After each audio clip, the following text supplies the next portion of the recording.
Yeah, malinis. Malinis. So yung guys, dito pala kami ngayon sa Bayambang. Kasama ko yung mga kurakte. Papakita namin sa inyo yung bayan ko. Sa mga hindi nakakaalam guys, dito pala ang aming plaza. Oh, maganda yung plaza nyo ah. Maganda yung plaza namin. Oo. Napakaganda, dito lang yan sa Bayambang City. Second time ko dito. Nung pumunta ako dito, gabi. So Gabi. ngayon, daytime. Daytime. Maganda pala siya din talaga. Parang maganda ata dito. Saglit nga, maganda dito. Ay, wow. Pupunta kami dito ay sa auditorium. Anong tawag dito? Auditorium? Di ba dyan yung bazaar last time? Dito dati yung bazaar. Dito dati yung ano namin na maganda. Oo. December, dito ginagawa Bazaar. Food bazaar. Yung Pero dito minsan, din nilagay yung yung ang tawag doon, yung di ba minsan may mga tema-tema kayo dito. Dito yun. Kung gusto nyo, bisitahin natin dito sa harap. Dito pala yung aming simbahan, guys. So, sa mga hindi nakakaalam, dito yung simbahan ng Bayambang. Malinis. Kung nakita nyo naman siguro. Yes. Ha? Walang kadumi-dumi. Very clean. Gusto mo, di humiga pa ako dito.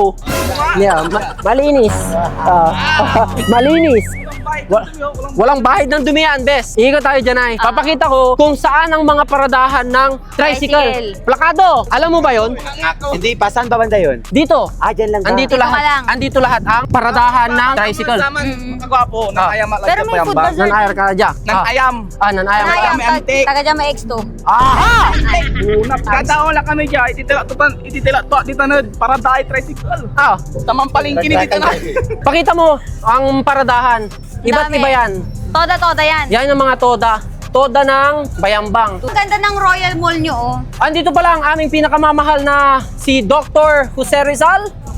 At pupunta ako kay Dr. Jose Rizal. Papakita ko sa inyo kung kanong kaganda ang public market namin. Dito tayo, pakita natin lang. At nalaman ko na bawal plang plastic dito sa Bayambang. Oo, bawal talaga. Sa mga hindi nakakaalam, tambayan ko dito nung bata ko. Meron pala kami ditong screen, guys. Sa mga hindi nakakaalam. Ayun o, pakita mo, napakaganda ng aming screen. So yun guys, dito ko muna tatapusin ang aking video. Nakita nyo naman kung kanong kaganda ang... Bayambang. Bayan ng Balon Bayangba! So sa mga hindi pa nakakapunta, try nyo kaming bisitahin. Malalaman nyo kung kanong kaganda ang...